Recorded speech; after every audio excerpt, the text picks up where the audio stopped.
If a homeowner informed a priest that his house seemed to have an infection, the priest was to order the house emptied of everything in it.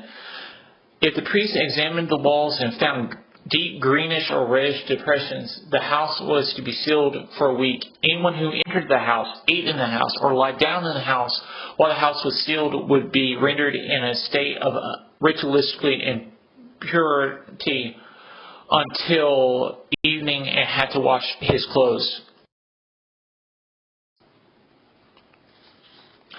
If on the seventh day the priest examined the walls and found that the depressions had spread, he would order the infected stones to be removed to an ritualistically impure place. Next, he would order the plaster scraped off the walls, which would then be deposited in a ritualistically impure place. Finally, the missing stones and plaster would be replaced.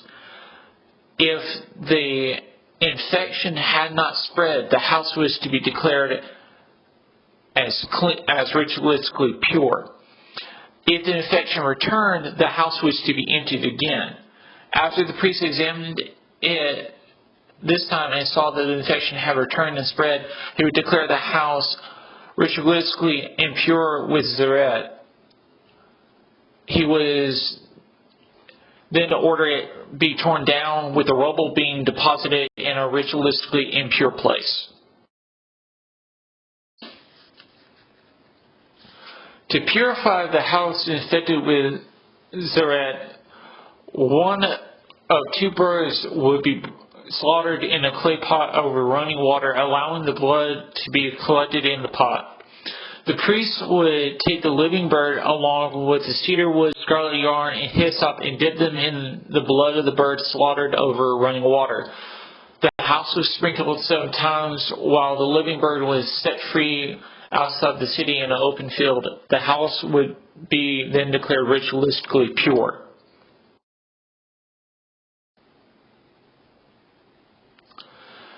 Hansen's disease results from an infection of 2 forms of bacteria and can affect anyone at any time.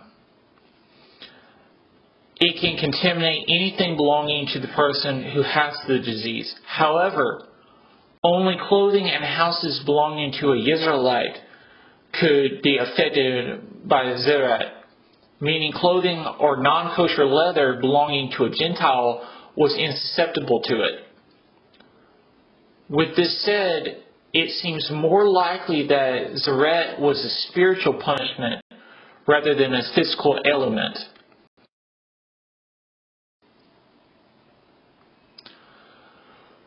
When an Israelite man had an abnormal or infected seminal discharge, he was rendered ritualistically impure.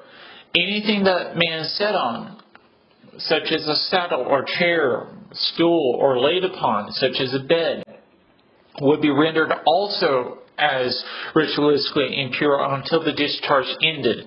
Additionally, if anyone touched these things, the person was to immerse himself in mikveh, wash his clothes, and be in a state of ritualistic impurity until the evening.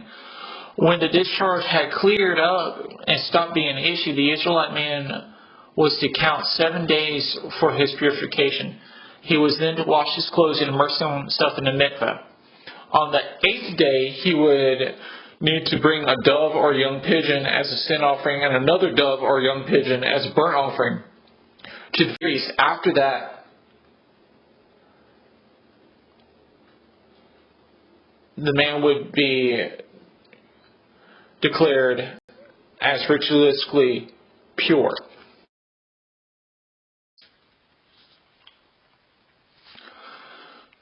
When 4 men with Sefira entered the camp of Aram, they found it to be abandoned. The evening before, the Armenians heard the sound of chariots and horses and fled, believing that King Jehoram had hired Egyptian and Hittite mercenaries. The men with Sefira entered one of the tents on the outskirts of the camp and plundered it. However, they realized that after plundering a second tent, they should inform Samaria of this development.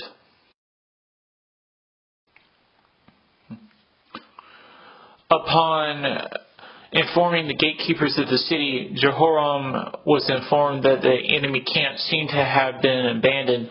After the advisors believed it to be a trick, Jehoram sent scouts out to survey the countryside. The scouts found Armenian armor and clothing strewn from the camp to the Jordan River. When the scouts informed the king, the populace of Samaria ransacked the camp of Aram.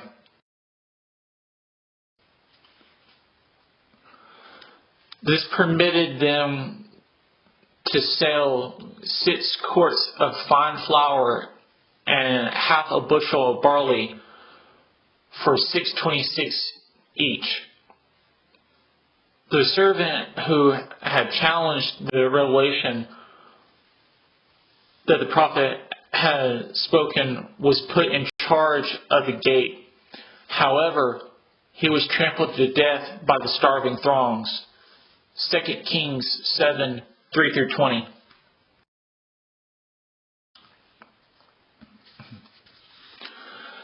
As he went, with the crowds on every side virtually choking him, a woman who had had a hemorrhage for 12 years and could not be healed by anyone came up behind him and touched the zizit on his robe. Instantly her hemorrhaging stopped. Yeshua asked, "Who touched me?" When they all denied doing it, Kepha said, "Rabbi, the crowds are hemming you in and jolting you."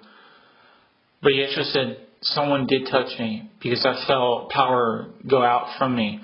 Seeing she could not escape notice, the woman, quaking with fear, threw herself down before him and confessed in front of everyone why she had touched him and how she had been instantly healed.